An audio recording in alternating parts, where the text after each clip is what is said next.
I'd now like to introduce our final speaker for this session, Trish McMillan. You already have become acquainted with Trish. She's going to talk to us about the magic of playgroups. Thank you.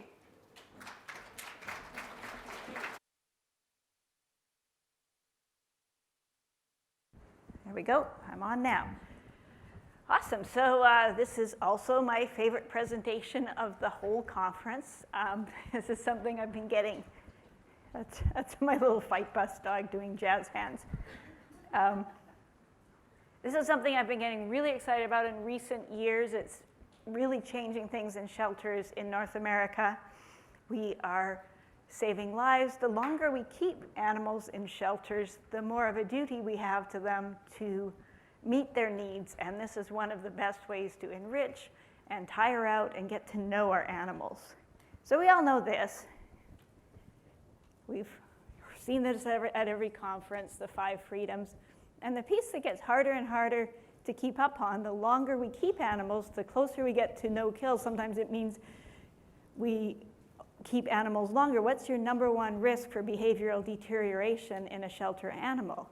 It's length of stay, and this is the antidote, is getting them out and getting them play.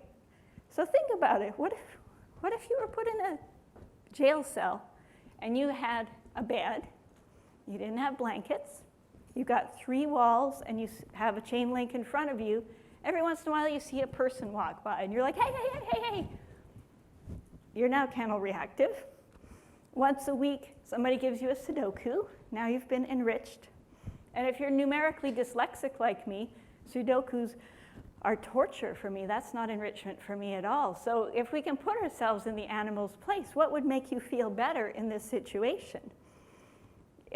Solitary confinement is not good for social animals. There's a bunch of studies out there that the brains actually change, your circadian rhythms are affected, your mood is affected, everything changes when you are not allowed to socialize.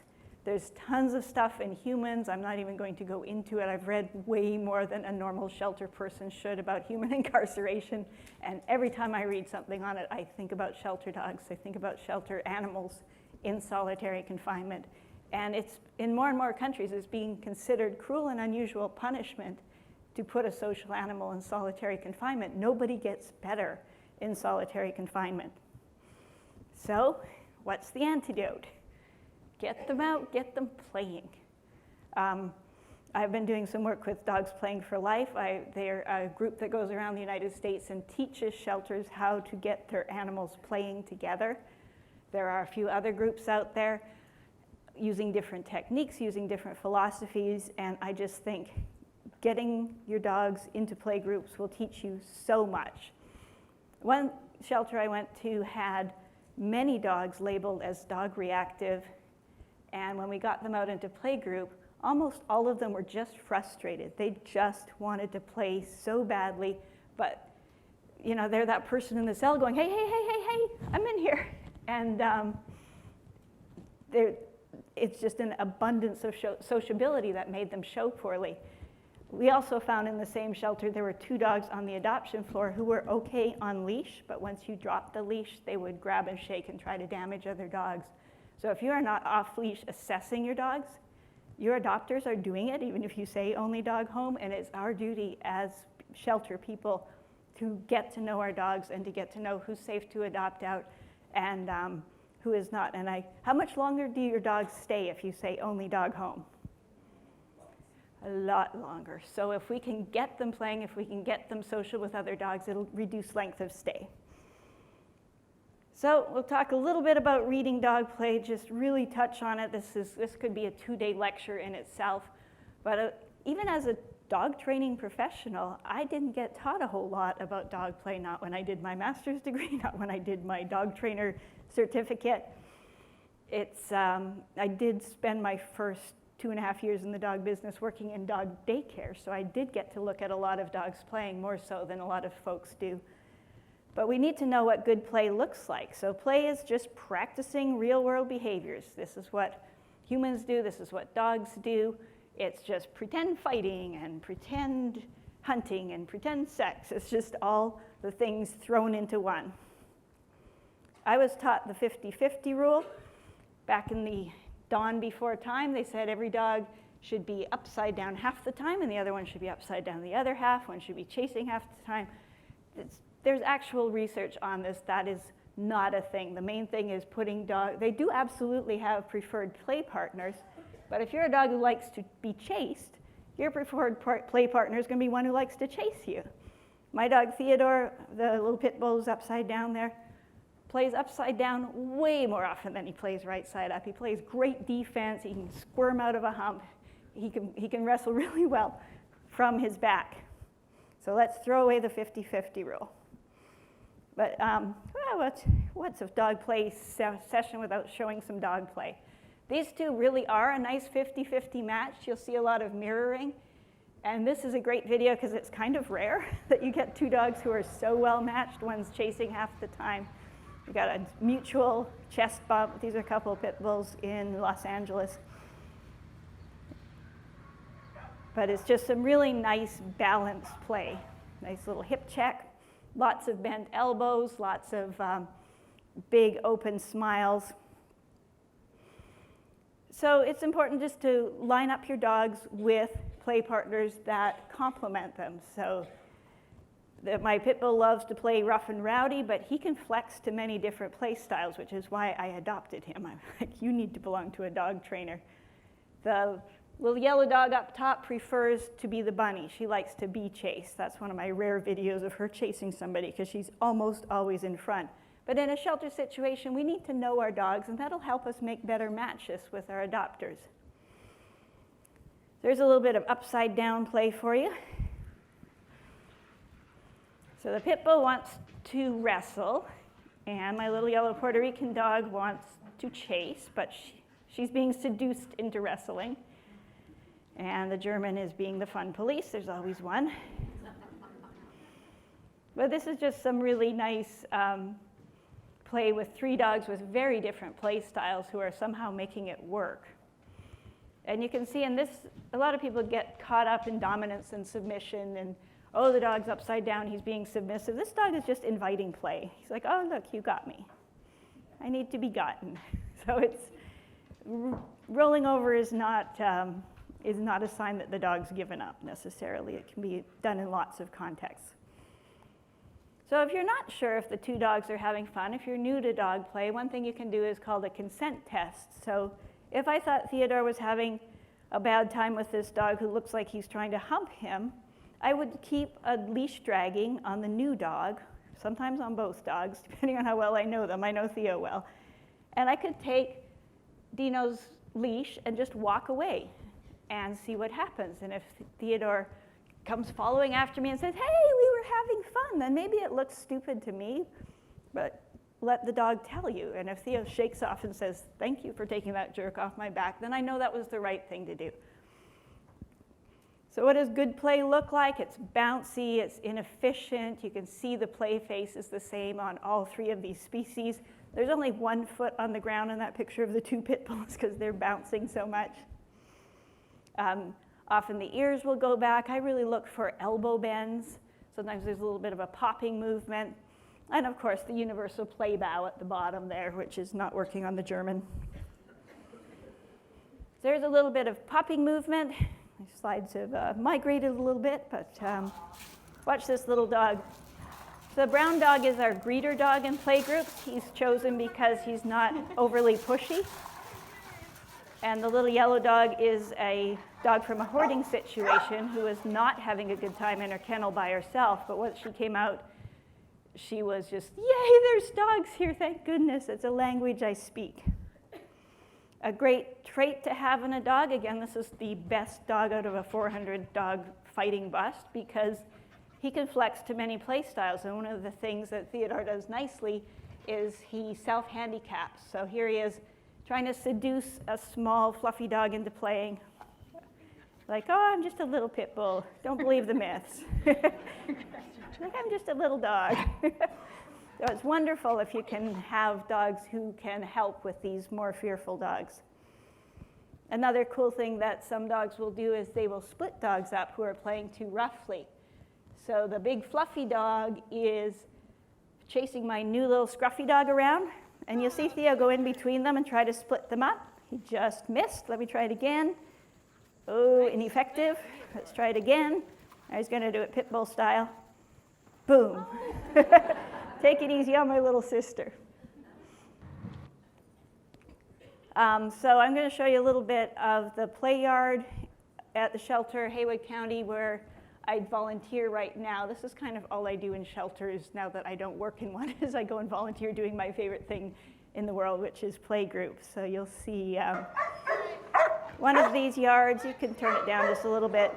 That's the play yard. Those are all known players. We've added a few new ones in. Nobody's wearing a leash, so you can tell. Oh, one's wearing a leash. That's the newest one who came in. The other ones are dogs we've had out before. So they're getting lots of exercise, enrichment. They've got a pool to drink out of.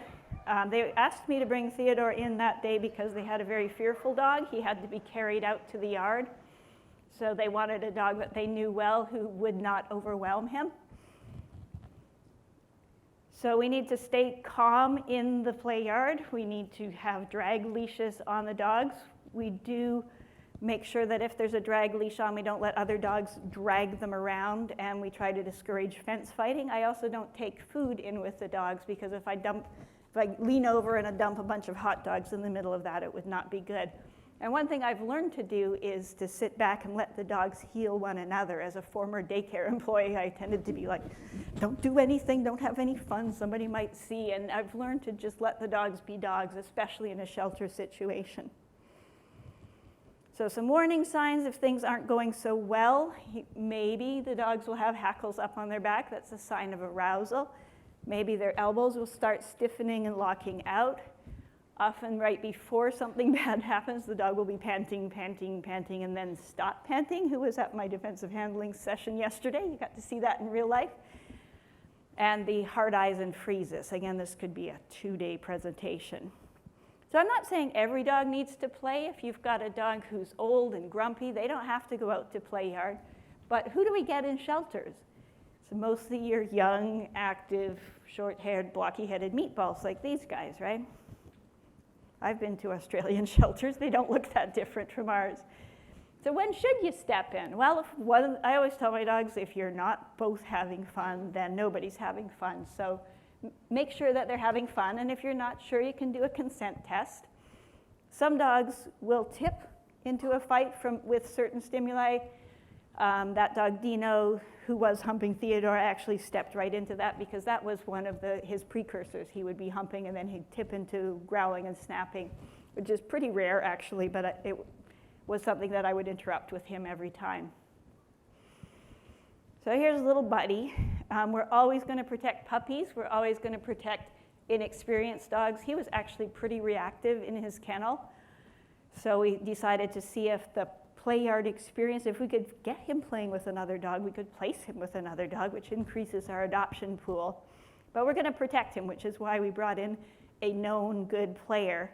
And if he had a bad experience, we will try to have him a good experience afterwards.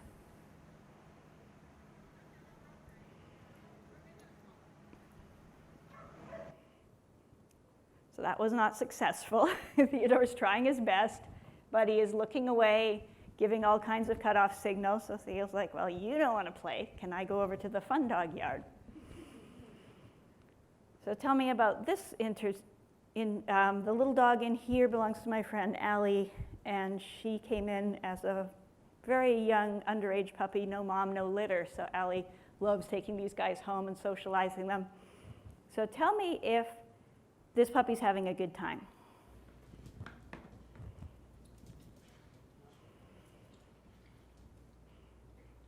So the adult dog is being entirely appropriate. Oh, that's really nice. He's self-handicapping. He's doing his best. But is the puppy having a good time? No. So the reason the video ends there is because Allie stepped in and protected the puppy. But they're friends now. She ended up keeping that dog.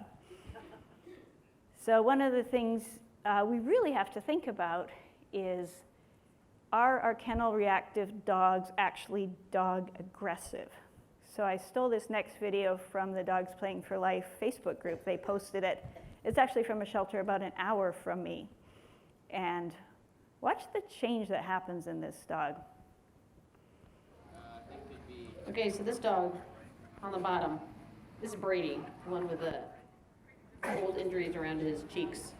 So Brady is the one at the Young Williams Animal Shelter in Knoxville, Tennessee, that was deemed dog aggressive and is one of the main playgroup rock stars.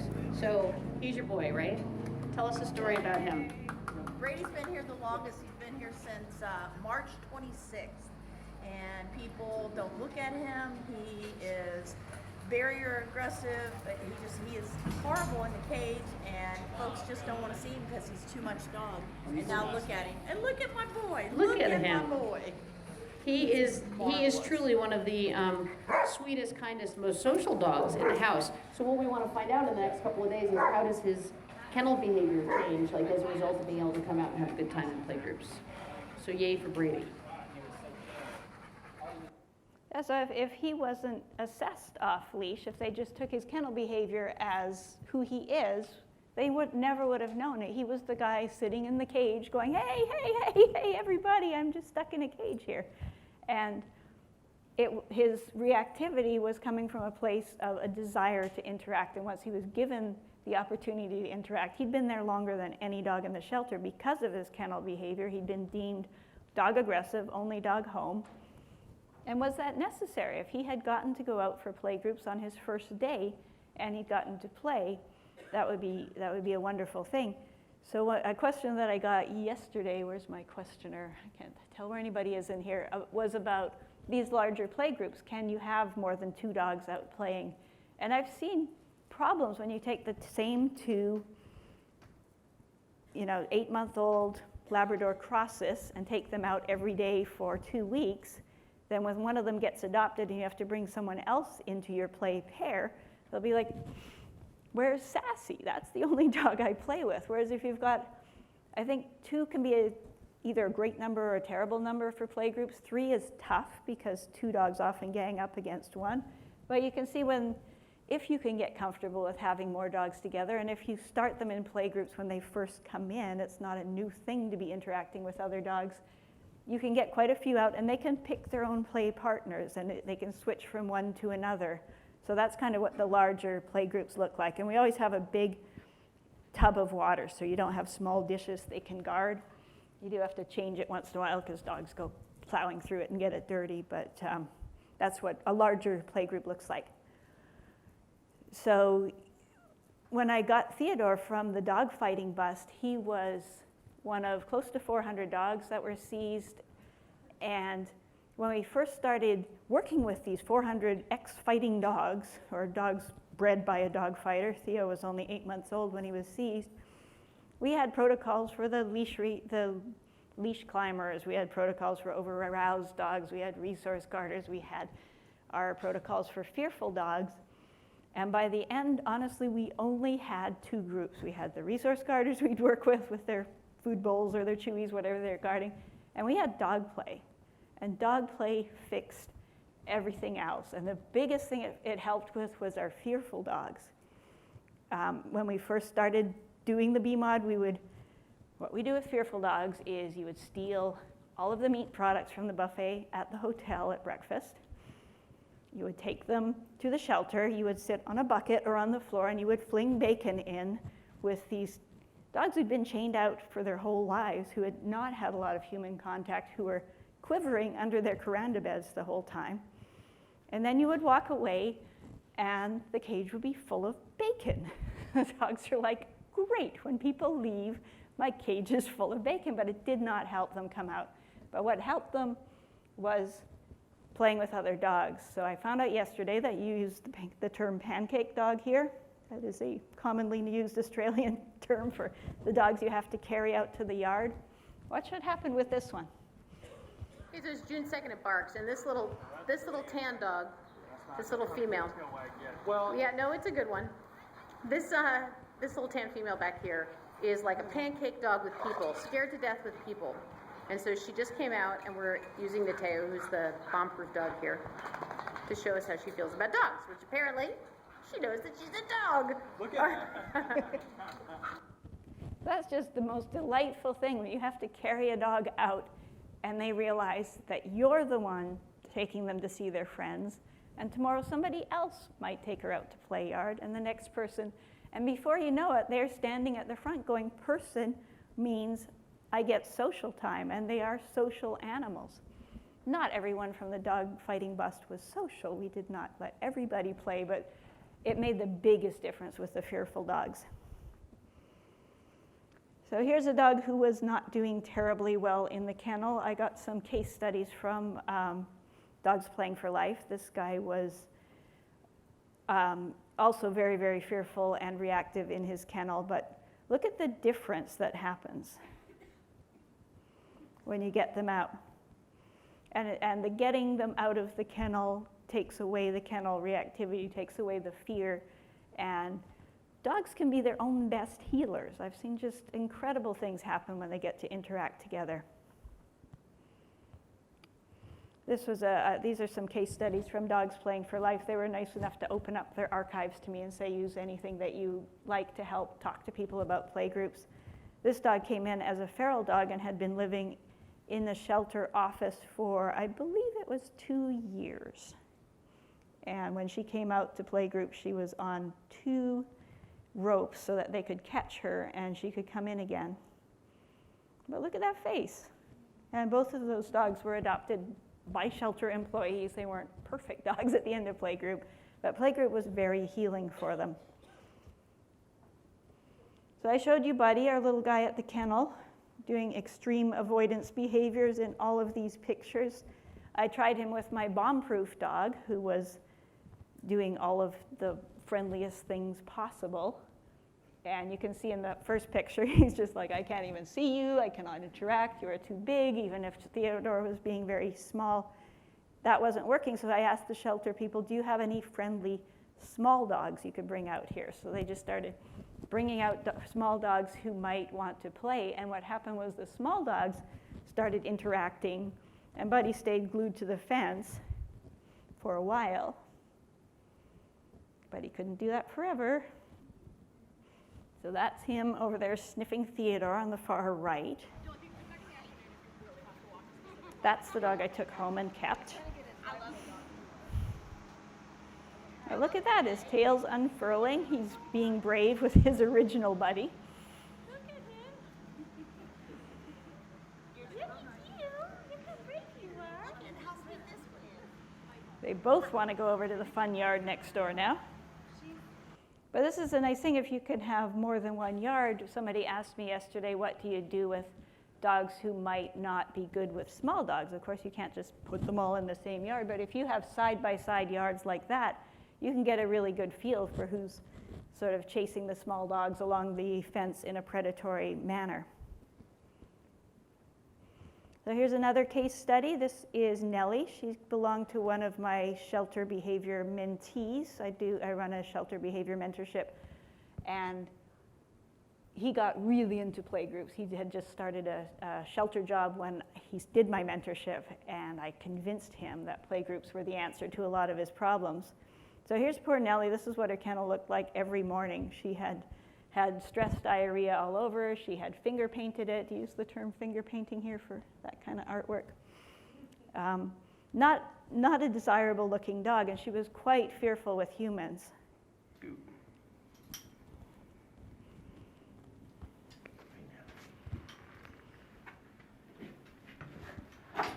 Okay. Not exactly selling herself, is she? So this is how she got to the play yard. Had to be carried the whole way, but once she got out in the play yard, she became a different dog. And this is where the healing happens. So when you put, it is a great idea if you're going to do play groups to have your social media folks, to have people take pictures of the dogs, please down at dog level, not from above. And this looks like a dog that you might want to go into the shelter and take home. They found out she's extremely dog social. She was one that would probably do a lot better in a home with a social dog, and it made a huge difference. So not everybody's ready for play groups. I do my best to get folks to give it a try. You can use a muzzle if you need to at first. If you're not sure about the dogs, it is fine to muzzle them and let them interact. But there are some other options. You can take them out in groups on walks. I live in Asheville, North Carolina, which has some amazing mountains, and both of the local shelters have hiking with hounds groups. And it's so important to make it easy. I don't know where Kristen went, but what she said really resonated with me about making it easy for people to help out, because either of these shelters, you can go in tomorrow and say, I'm going on the hiking with hounds group, and they will pick you out a dog that suits you, and you will sign the paperwork, and you will take the dog the same day and get to go for a nice hike with them. They're not going to give you the hardest dog in the shelter if you're not experienced. But making it easy, my first shelter volunteer gig, it took them 6 months to get me in for the volunteer training before I could walk dogs. I missed a whole summer of it. So taking the dogs into the community, taking them out in shelters. How many people here have had somebody at some point in your career come up and say, I don't know how you can do this. How can you walk into a shelter every day? I would want to take them all home. Shelters are so depressing. A lot of nods, right?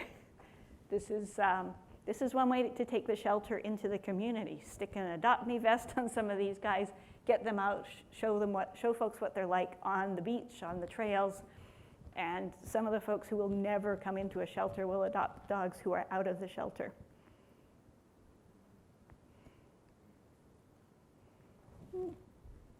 So another option is co-housing. This is something a lot of us are nervous about. Oh, we can't put them in together, they're going to kill each other. But think about, again, I've read a lot on mass incarceration of human beings, and one of the protective factors is actually having a cellmate, having somebody to talk to. Think about that cell picture I showed you, sitting there alone. You've got a blanket, you've got a bed, no blanket, no pillow, no enrichment, no cell phone, no computer. But if you had somebody to talk to, somebody who spoke your language, how much easier would it be for you to be in that position?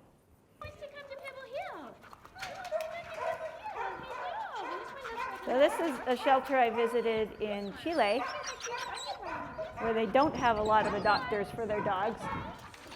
So they do sit there a while. You're adorable. You are adorable. But they get to live in these big cages. So a lot of it's about choice, right? They can be inside or they can be outside. They have more than one friend to choose from. We don't all have that much space in our kennel. I've been to some Australian kennels where you do co-housing, and I think it helps people when they see these dogs. They can picture that dog in their pack of dogs at home because you know that they're social. You can see them playing together. And I did a little bit of this in our shelter in New York City, which had tiny, tiny, tiny kennels.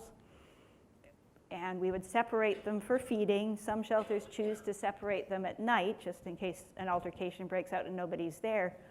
But just putting your two active young meatball dogs in a kennel together and letting them play with one another, again, it helps the adopters when they see, oh, look how social these, look at they, and they'd always curl up together on the veranda bed, even if they had two. It's just such an endearing thing for people to see. But you do need to have a way to separate them for feeding, absolutely, and we would not put stuffed Kongs with liverwurst in there with them. They would have one another to play with. So one of the things that I would like to end with is, has anybody here read this? Anybody here read this article I wrote a few years ago, quite a few years ago? This was back when I was at the height of my knowledge about all things sheltering. So it was 2 years in, and I had been apprenticing for 2 years, so I knew everything.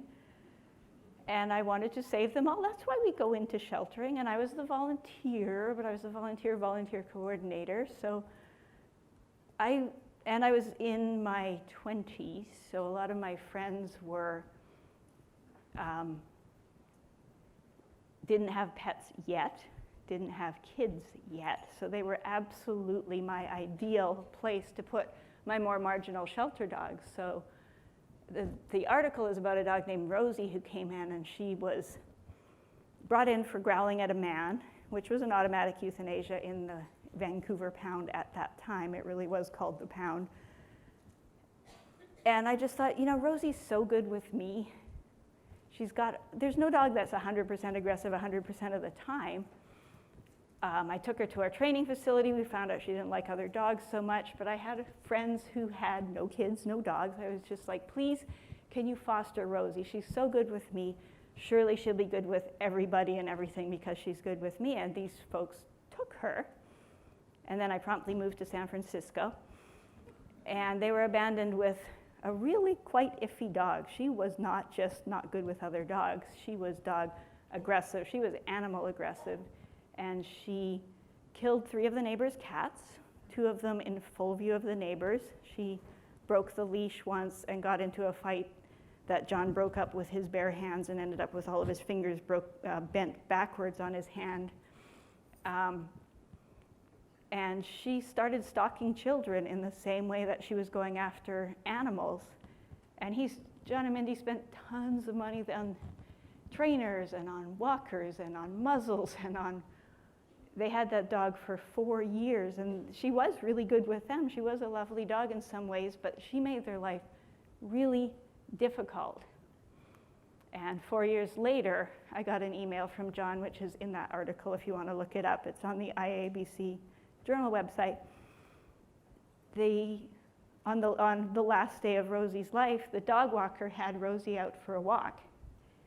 And a little Cocker Spaniel stuck his head under the gate of his own house, and Rosie grabbed him by the head, pulled him under the gate. Dog walker had forgotten the muzzle, shook him and almost killed him, and she pulled so hard that the whole gate came off the hinges. And John sent me the email after he had done the deed. He said, I am done with reject shelter dogs. I've done my duty to society. He took her and he had her euthanized.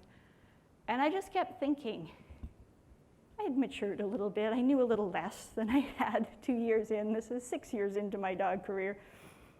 And I thought, they work in the film industry in Vancouver. They meet hundreds of people every year. How many people heard about Rosie and the cats? How many people saw the injuries? How many people did I deter from going to the Vancouver pound to get a dog? So that's not a picture of Rosie. That's a picture of Trigger, who is the dog that John bought from a breeder after he put Rosie to sleep. And I kept thinking, please be a bad Vizsla, please be a bad Vizsla. Give me another chance, I'll give you a really good shelter dog, I won't do this to you again. Because essentially, I outsourced the euthanasia I should have done at my shelter. I made my friend do it. So Trigger was perfect. He lived 14 years. He raised their child. He went to the dog beaches, he went on vacation. And I keep thinking that could have been a shelter dog's life. And the last email I got from Johnny was asking about my favorite puppy books, and I haven't asked him. But where do you think he's going for his next puppy? And if I had had playgroups, if I had had a proper assessment of the level of dog aggression in this dog, maybe I would have been brave enough in 1998 to make the ethical call with her. So here's what I'd like you to take home. Not only, I wish we could save them all. I have been humbled by many things in my life, but Rosie was one that really humbled me. And if I'd known then what I know now, I would not have outsourced her euthanasia to my friend. But dogs, they are social animals by and large. The ones who are social really need to get out. They need enrichment, they need exercise, and play is magic. It's going to solve a lot of your problems. So your adopters are going to be dog testing the dogs. I told John, only dog home, no other animals. And look at all the damage I did by saying that. We don't live on a dog-free planet. We don't live on a kid-free planet. And if a dropped leash means that someone else's animal is going to be hurt, I think it's our duty as shelter people not to inflict those on people. So yeah, that is all I've got for you guys. But thank you for listening to me rant about dog play. Let's adopt out safe dogs.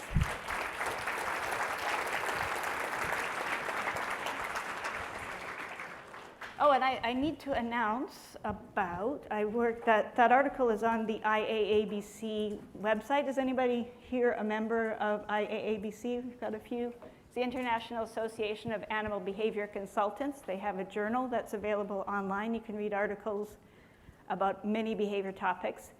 And I'm co-chair of the shelter division, and we are announcing just this week that we have a certification in behavior for shelter people. So you can go on that and join our shelter division. We have a Facebook group, we have an email list, we have some really talented people on that group, and I would love to see shelter behavior be a little more governed than it is. So IABC is a big part of that.